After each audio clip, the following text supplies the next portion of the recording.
Pero Pablo ora para que Dios abra los ojos. Pero Pablo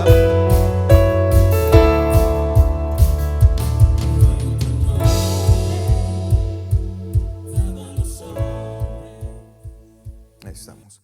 Lucas capítulo 10, versículos del 25, vamos a leer hasta el 37.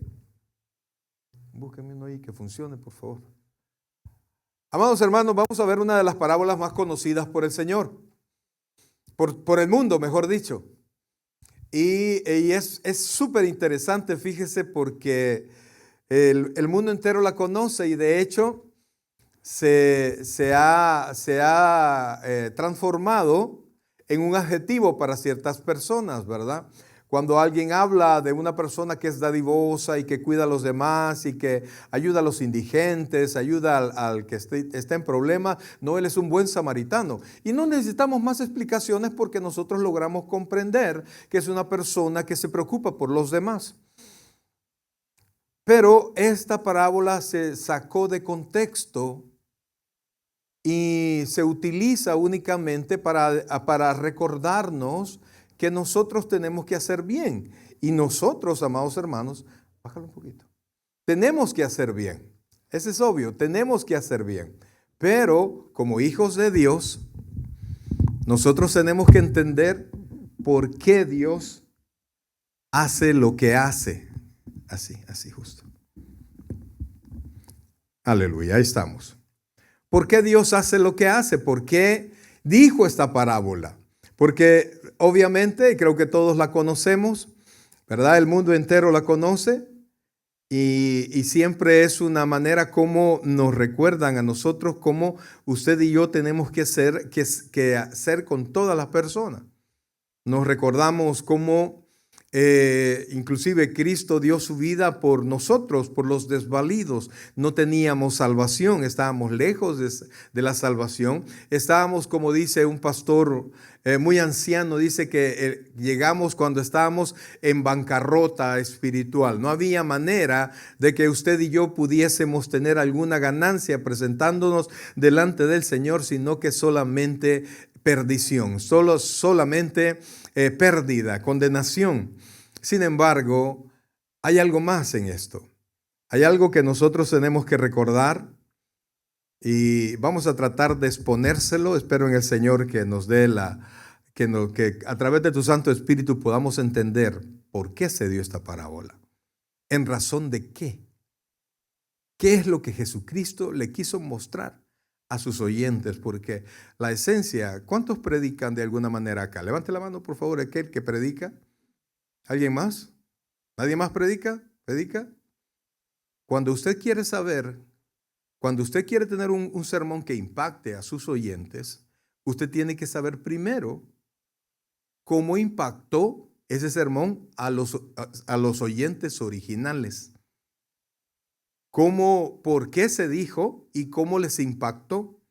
Cuando usted logre descubrir cómo recibieron esa palabra, usted puede, de allí, del golpe que recibieron, de allí usted puede tomar la enseñanza y llevarla al Calvario. Porque aunque la Biblia se escribió en última instancia para nosotros, las cartas no se escribieron para nosotros. Por ejemplo, Primera de Corintios, ¿para quién se escribió? Para los corintios. ¿Nosotros recibimos bendición con eso? Claro que sí.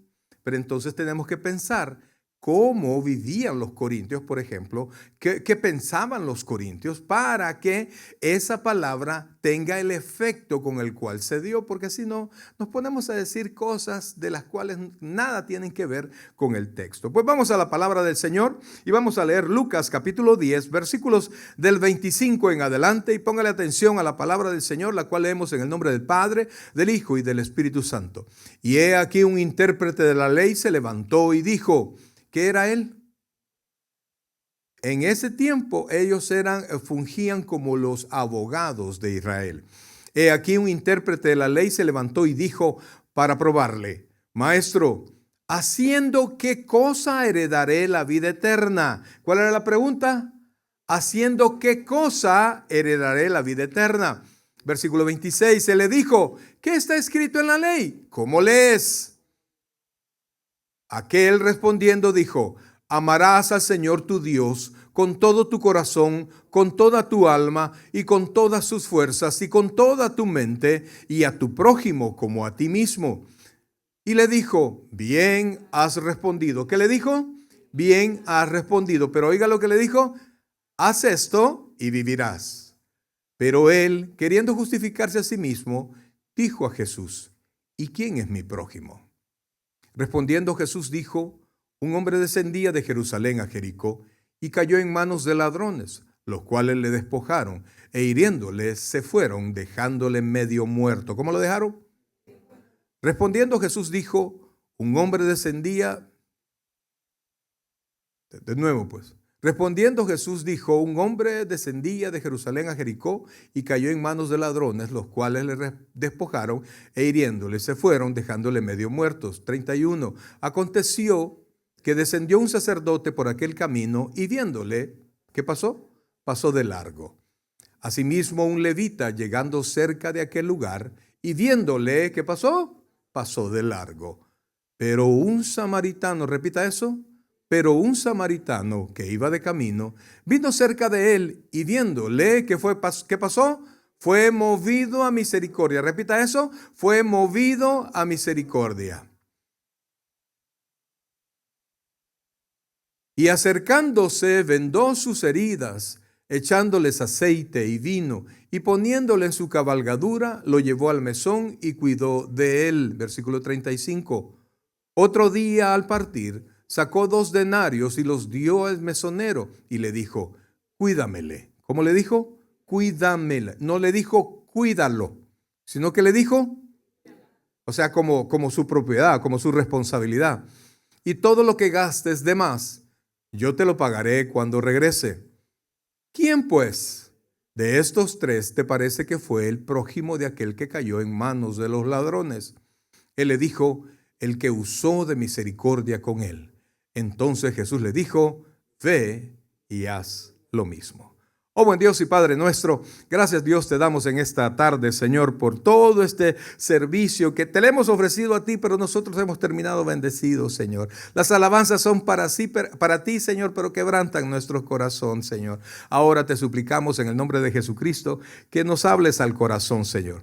Que nos permita, Señor, aprender un poquito más de tu santa palabra y que podamos entender y saber qué parte de todo esto que hemos leído es para nosotros y cómo debe transformar nuestros corazones. Gracias Dios por lo bueno que eres. Te amamos, te bendecimos y te glorificamos.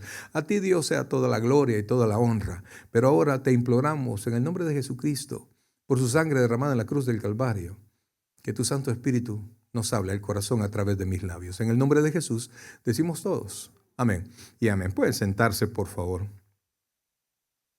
Ok, mis queridos hermanos, como les decía, es una de las parábolas más famosas del Señor Jesucristo, si no la más famosa, ¿verdad? De hecho, también teníamos un amigo allá en El Salvador, Mauricio Rodríguez, él cristiano, era ministro de alabanza y decidió poner un ministerio donde se le ayudaba desvalido y se llamaba El Buen Samaritano. ¿Verdad? Todo es sinónimo de eso, inclusive cosas negocios que no son creyentes se llaman el buen samaritano, tratando de que la gente entienda que es un ministerio de ayuda a otras personas, ¿verdad? Entonces, y si bien es cierto, si pensamos en la parábola, pues el Señor vino contestando la segunda pregunta del estudioso de la ley. Le dijo: ¿quién es mi prójimo? El hombre se vio enfrentado con el Señor. Israel y todos los israelitas, al tiempo del Señor, porque ahora tenemos un Israel, ¿cómo se llama? Súper secularizado, ¿verdad? Están los lugares santos, pero son negocios santos, pues, ¿verdad? Es negocio. Hay quienes viven su vida religiosa, pero la mayoría de Israel pues está lejos de Dios. Entonces, pues Israel tenía su manera de pensar y ellos consideraban, amados, que el hecho de ser descendientes de Israel, que ellos eran, por supuesto, ellos recibieron las promesas, ellos recibieron los pactos, entonces ellos se consideraban por el hecho de ser israelitas, de estar circuncidados, es que ellos ya eran parte del reino de Dios. Sin embargo, este hombre, aunque sabía eso, la interpretación que por todo el tiempo Israel le había dado a la ley, ¿verdad? Y por eso es que de repente Israel ya se dejó de vivir la palabra de Dios como debía de hacerlo.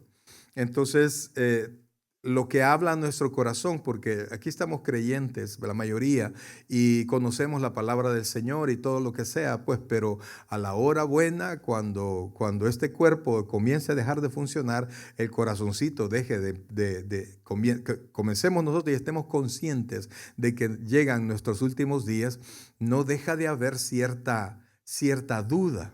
Mi papá fue un hombre entregado al Señor desde que conoció al Señor Jesucristo. Increíble la manera como mi papá cambió su vida por el Evangelio. Me dice mi hermana que en los últimos días mi papá le dijo, tengo miedo. Y me duele mi corazón, ¿verdad? Y por torpezas de mi parte no pude estar ahí para acompañar a ese general del Evangelio, ¿verdad? Y darle certeza en su corazón, porque no hay por qué temer. Claro, la muerte es algo, pues, algo que a cualquiera le da cosa, pero no la muerte en sí, porque la muerte solo es un paso, sino que lo que da cosa es cómo vamos a pasar de aquí para allá. Para el cristiano la muerte solo es la puerta para entrar al Señor. Está establecido para que los hombres en que mueran una vez y luego el juicio, pero nuestro juicio ha sido derramado en la cruz del Calvario. Entonces nosotros esperamos la llegada de la venida del Señor o que nosotros vamos a Él. Pero hay siempre dudas, porque no somos perfectos, porque nos hemos equivocado. Y siempre aparece aquello, ¿y si no? Y si siempre sí, entonces aparecen dudas. Pues aunque la Biblia dice que este hombre, este estudioso de la ley, le preguntó al Señor Jesucristo, le hizo una pregunta súper especial, ¿verdad? La segunda fue, como les dije, ¿quién es mi prójimo? Y conoce usted la parábola y que un hombre, por supuesto este hombre era judío, se fue de Jerusalén a Jericó.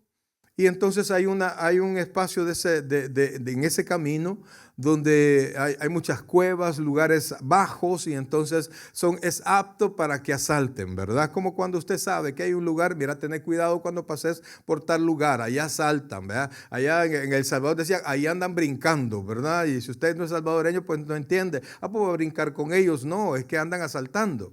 Y entonces, pues lo que podía pasar, pasó. Y lo asaltaron y de tal manera que lo golpearon, de seguro se resistió y le quitaron todo lo que tenía. Y no solamente, ¿verdad? Porque, bueno, si lo van a asaltar a uno, porque solo llevan las cosas, ¿verdad? Pero al hombre lo dejaron medio muerto, o sea, lo dejaron sin ninguna oportunidad de vida. Ellos, si no pensaron que estaba muerto, pues este ya se va a morir.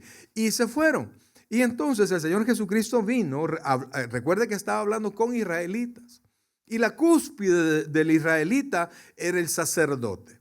El sacerdote está llamado a ser un ente de misericordia. Es el portador de la misericordia de Dios. Y entonces nosotros comprendemos que un hombre cristiano, bueno, ese no eran cristianos, pero un hombre entregado a Dios, pues va a derramar misericordia. Sin embargo, tanto él como el segundo viajero que pasó enfrente de este hombre que estaba casi muerto y pronto, si nadie le ayudaba, estaba pronto a morir, pues tanto el sacerdote como el levita estaban sujetos a una parte de la ley que ellos estaban imposibilitados de tocar un muerto, porque si no ellos quedaban inmundos y entonces tenían que someterse a varias ceremonias para poder estar aptos para participar en las ceremonias que acostumbraban a hacer. Entonces decidieron, quizás lo vieron muerto, o quizás solo vieron, no, no puedo tocar sangre, no va a hacer que se muera y entonces voy a quedar inmundo. Y prefirieron mantener su religión a complicarse la vida ayudando a alguien más. A muchos de nosotros pues hacemos algo parecido, ¿no? No, mira, la verdad es que yo te ayudaría, pero tengo un compromiso, tengo esto, y nos hacemos a un lado en este país donde cada quien busca lo suyo propio. ¿verdad? Busca su propio beneficio, no tiene tiempo para los demás. Mira, aquí cada quien se rasca como puede, uno solo, ¿verdad? Esa es la sociedad en la que vivimos. El creyente no debe vivir así. Se supone que nosotros estamos llamados, somos receptores de la misericordia de Dios. Nosotros deberíamos de ayudar a aquel que nosotros podamos y nos lo pidan, ¿verdad? En este caso, la tercera persona que pasó no era un religioso de Israel al menos, sino que apareció un samaritano. O sea, los dos primeros eran judíos, un sacerdote y un levita. El siguiente era un samaritano. Y la cuestión, amados hermanos, es que religiosamente los judíos y los samaritanos se odiaban. Y el odio era principalmente del lado de Israel, porque los veían como unos hermanos de segunda o tercera, cuarta calidad, ¿verdad? De hecho, cuando dice unos escritos de un fariseo, decía que el único samaritano bueno que puede existir es un samaritano muerto. Para que tengan una idea, ¿verdad? Entonces, Israel, ocupando palabras de ahora, discriminaba espiritualmente a los samaritanos. Es una historia que no puedo entrar por falta de tiempo ahora. Entonces, lo peor que le podía pasar a un israelita es cruzarse con un samaritano. Pero cuando estamos en problemas, cuando estamos en un punto de no hallamos la salida, donde ya usted está contando a 5, 4, cuando usted siente que ya se va, cuando usted está en problemado, cuando el único que le puede prestar es aquel hijo del diablo que vive en tal lugar, ¿verdad? Usted va a presentarse a la persona y no le importa que el dinero que le van a prestar sea de dudosa procedencia. A usted no le importa, usted quiere la ayuda de donde venga. Pues este judío de la parábola, pues no recibió ayuda de quienes estaban llamados a ayudar, sino que de donde menos se podía esperar. Y este samaritano no solamente se acercó y le ayudó como podría haberle ayudado solamente dándole agua, ¿verdad? Ayudándole a que se reincorporara, qué sé yo, pero quizás lo vio tan mal que entonces tomó de su provisión. Recuerde que todos iban de camino y en el camino tenían que tener sus propias provisiones. Viajar en aquellos tiempos no es como viajar ahora, pues usted va a lugares y no lleva muchas provisiones, pues usted va en su vehículo o va en avión, qué sé yo. Pero allí tenía que viajar con sus provisiones y sus provisiones era lo más importante que usted llevaba. En cambio, este hombre vino y sanó y ungió con aceite, con su propio vino. El vino también servía para refrescar. Y trató al samaritano, pero no se quedó ahí. La Biblia dice que cuando lo vio, él fue movido a misericordia. ¿Fue qué? Es decir, que de un pensamiento él fue movido a otro, porque mucha gente dice, ay, pobrecito fulano, ¿verdad? Ay, vamos a orar por usted, ¿verdad? Y dice Santiago que si nosotros podemos hacer lo bueno y si le decimos voy a orar por ti, ¿de qué sirve si podemos ayudar? Entonces, este hombre se quedó allí, le ayudó y al ver que este hombre, la ayuda no bastaba, entonces se lo llevó usted, ya conoce, leímos la historia, se lo llevó a un mesón, se lo llevó a un lugar donde probablemente el hombre era conocido, ¿verdad? Y se quedó con él. Amados, mire, él iba de viaje. Él, le aseguro que quizás era un comerciante, qué sé yo, y toda esta gente tiene su tiempo bien ajustado. Ese hombre se quedó con él toda la noche cuidándolo. Y después, cuando se levantó, ya había gastado sus provisiones. Ya había gastado su tiempo atendiéndolo. Lo había subido en el animal que andaba, que lo cargaba a él, y lo había llevado a un lugar. Pudo haberlo dejado en el pueblo, ¿verdad? Ya con eso él hubiese hecho muchísimo. ¿No creen ustedes? Sin embargo, el hombre lo tomó como algo. Todavía no estaba escrito Efesios 2:10 que dice que somos hechura suya creados en Cristo Jesús para buenas obras, las cuales Dios preparó de antemano para que anduviésemos en ellas, pero el hombre creía en Dios. Y él sabía que era una oportunidad que Dios le había dado para que pudiese vivir en misericordia por alguien. Y entonces cuando amaneció al siguiente día, vio que el hombre no se levantaba todavía, y entonces se fue al mesonero y le dio 2 denarios, le dio dinero suficiente como para que lo pudiese cuidar como 15 días, y le dijo, y todo lo que gastes de más, yo te lo voy a dar. Entonces, si le podía hacer esa oferta, era porque era un hombre que constantemente pasaba por el lugar, era conocido. Y entonces el Señor Jesucristo le dijo ya volviendo a la plática con el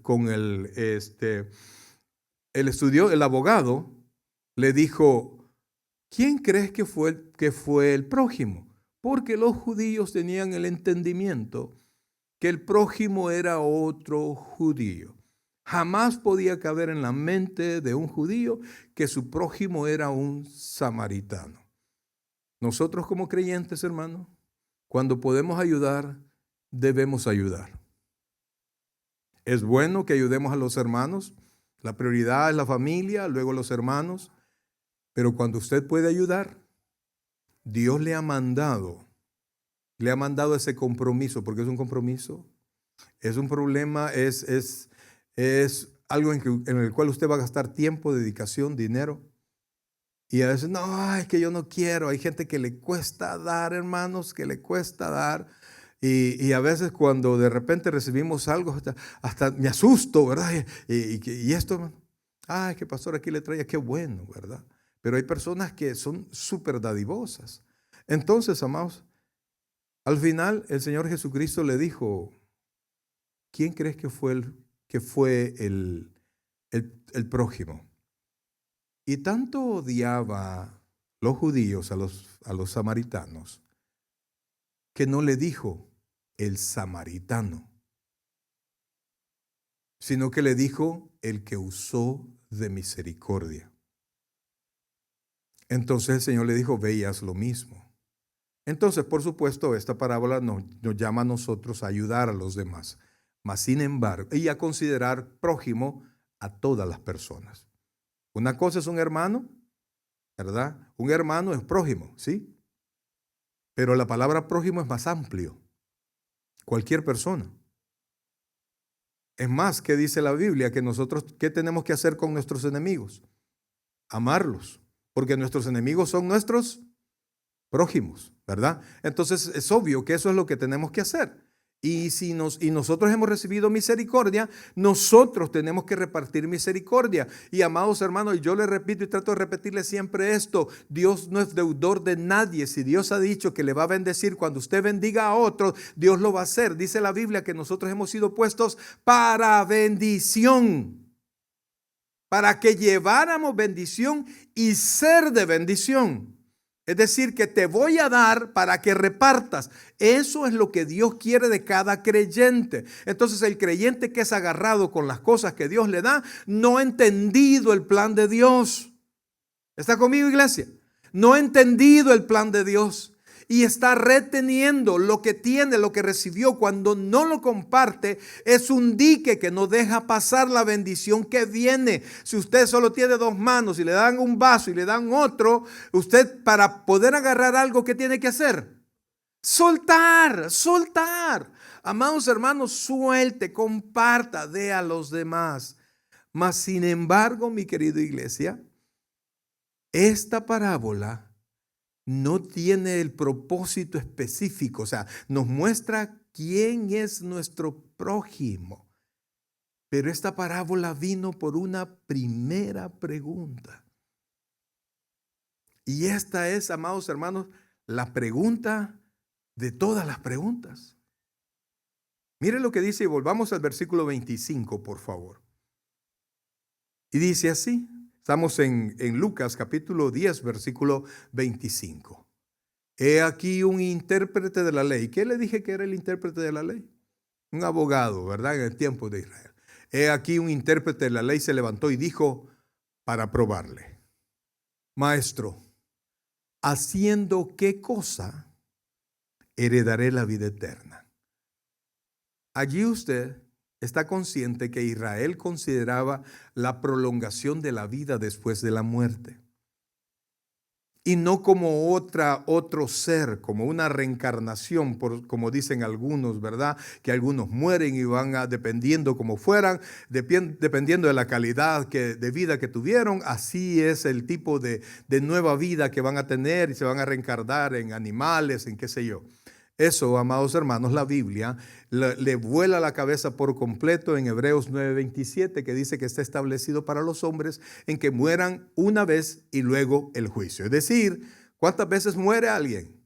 Una vez, nada más. ¿Hay reencarnación? No, la Biblia está en contra de todo tipo de extensión, de cambio de vida después de la muerte. Cuando usted muera, mi querido hermano, por ejemplo, voy a decir un nombre aquí, mi hermano Walter, cuando le toque pasar a nueva vida, va a pasar al cielo, va a seguir siendo, aunque el Señor le tenga otro nombre preparado allá, pero quien lo vea, la familia que haya fallecido y que esté en el Señor, lo va a ver y ¿cómo le va a decir? Walter. Es decir, que usted va a ser identificado. Usted va a seguir siendo la misma persona. El rey David, no sé si usted se recuerda de la historia cuando tuvo su hijo con Betsabé y Dios le dijo, no, tu hijo se va a morir. Y entonces mientras el hijo estaba vivo, el rey David estaba orando y orando y ayunando y orando. Entonces el hijo murió y los ayudantes de David lo vieron cómo sufría y entonces no hallaban cómo decirle que el niño había muerto. Y entonces cuando el rey David los vio, le dijo y les hizo la pregunta, ¿el niño murió?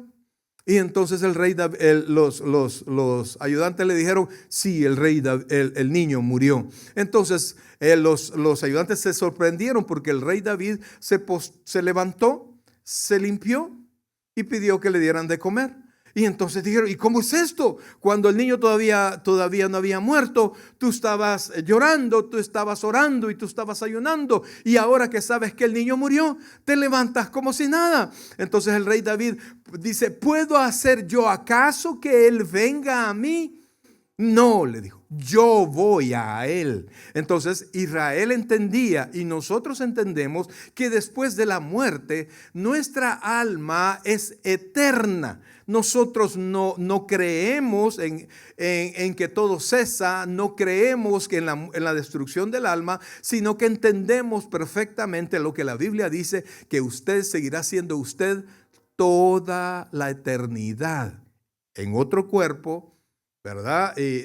Quizás en ciertos detalles diferentes, pero seguiremos siendo las mismas personas. Por eso, amados hermanos, es que tenemos que crecer, amados, tenemos que crecer, tenemos que desarrollarnos. Entonces, amados hermanos, la pregunta era la vida eterna. Busque conmigo Eclesiastés capítulo 3 versículo 11 y póngale atención a esto, porque Dios ha puesto esta conciencia en todo el mundo. Y esta conciencia le hace al hombre a querer ser mejor, a alcanzar lo inalcanzable, a ser alguien que deje una huella por siempre.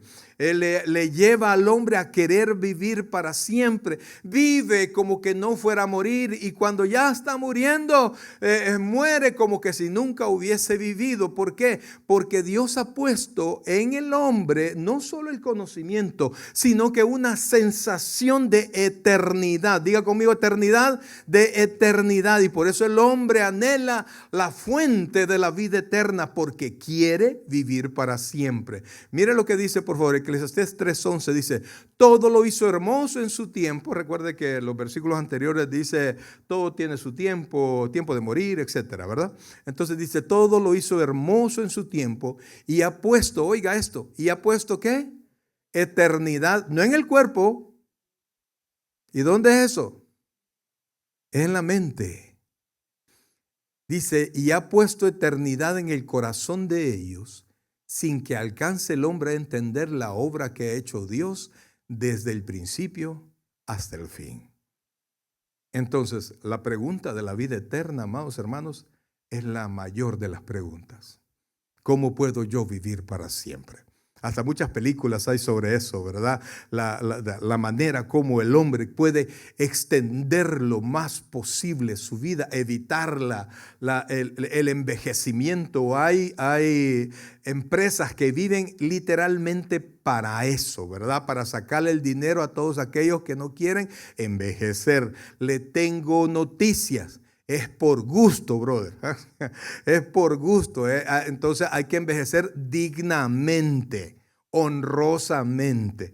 Entonces, sigamos, iba a contar un chiste, pero estamos en la palabra. Y entonces, amados hermanos, vea que Israel estaba consciente, oiga esto, consciente de la vida eterna, consciente que no bastaba, que esto que nosotros vemos íbamos a pasar al terminar nuestro cuerpo, nosotros íbamos a seguir con vida.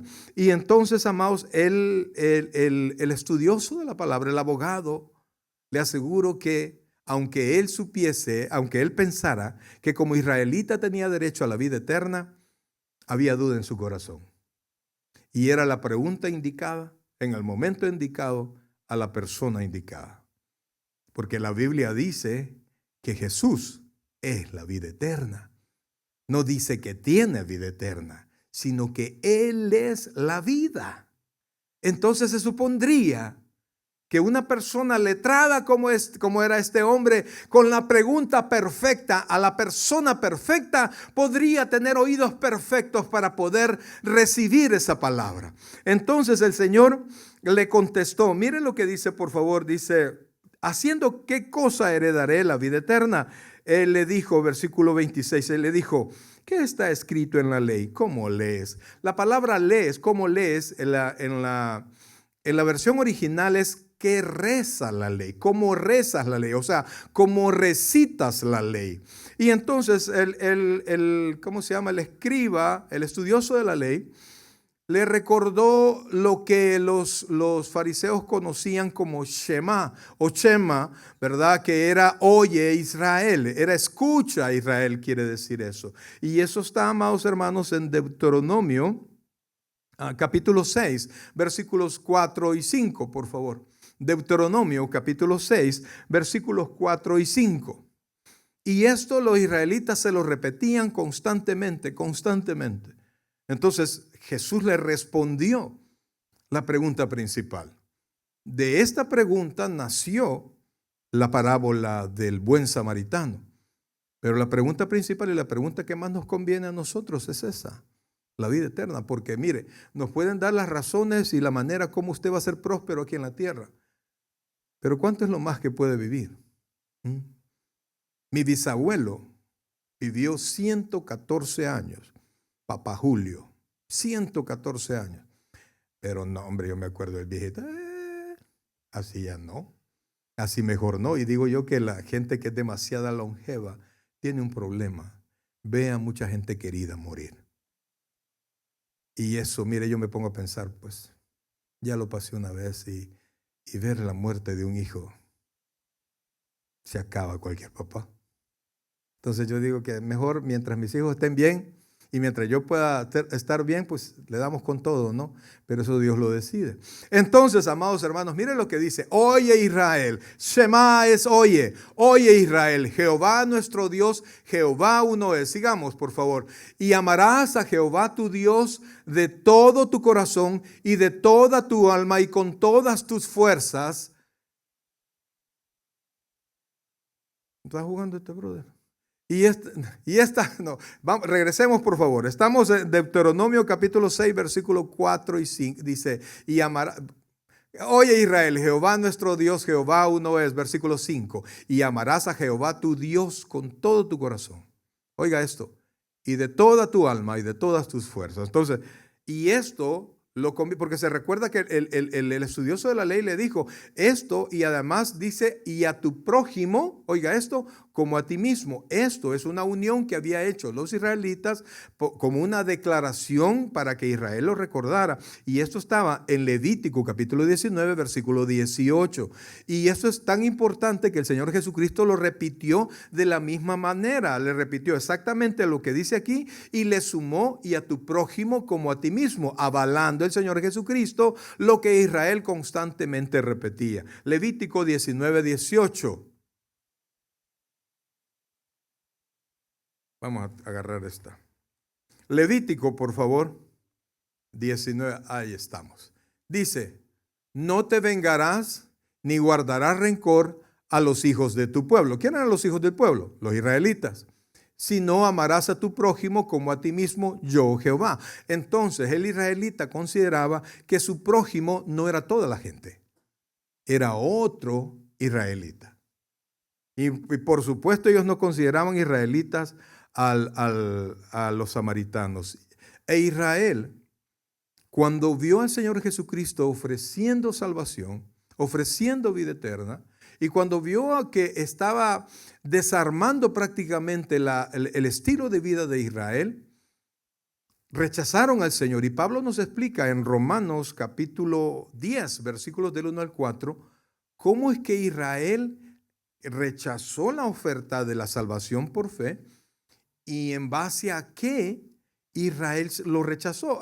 Para nosotros, a este tiempo de la historia, con la Biblia escrita, es bien fácil decir, bueno, estos israelitas, ¿cómo fue que no creyeron al Señor? Pero habría que transportarnos a ese lugar, habría que conocer lo que ellos conocían para poder tener la perspectiva de por qué los israelitas rechazaron al Señor. Y dice así, mire, Romanos capítulo 10, versículos del 1 al 4, hermanos, ciertamente el anhelo de mi corazón y mi oración a Dios por Israel es para salvación. El apóstol Pablo está diciendo, yo amo a Israel, mi deseo es que Israel se salve, porque yo les doy testimonio, oiga esto, de que tienen, ¿qué dice ahí? Celo de Dios, pero no conforme a ciencia, es decir, no conforme a lo que Dios ha revelado, porque ignorando la justicia de Dios y procurando establecer la suya propia, no se han sujetado a la justicia de Dios, porque el fin de la ley es Cristo para justicia de todo aquel que cree. En otras palabras, Israel decidió abrazar su propia ley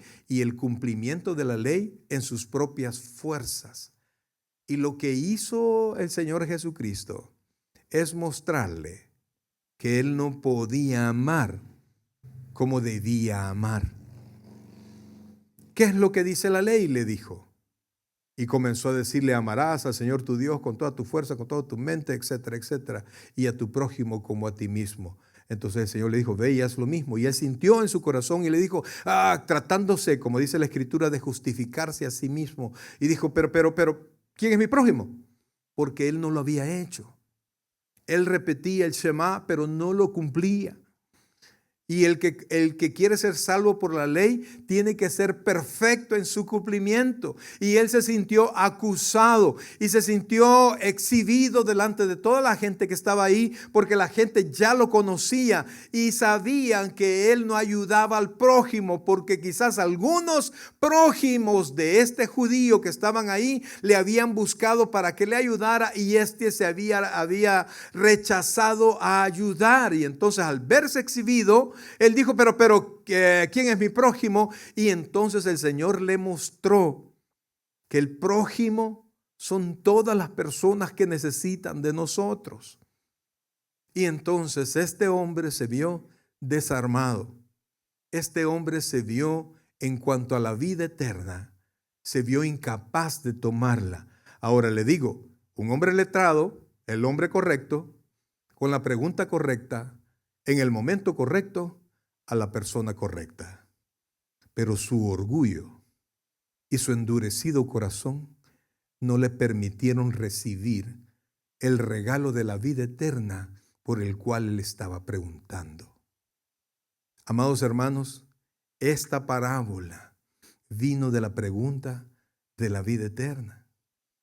Y el Señor Jesucristo les enseñó que para poder tener la vida eterna, que por cierto viene como un regalo dentro del nuevo nacimiento, hay que amar con el amor que solo puede venir de Dios.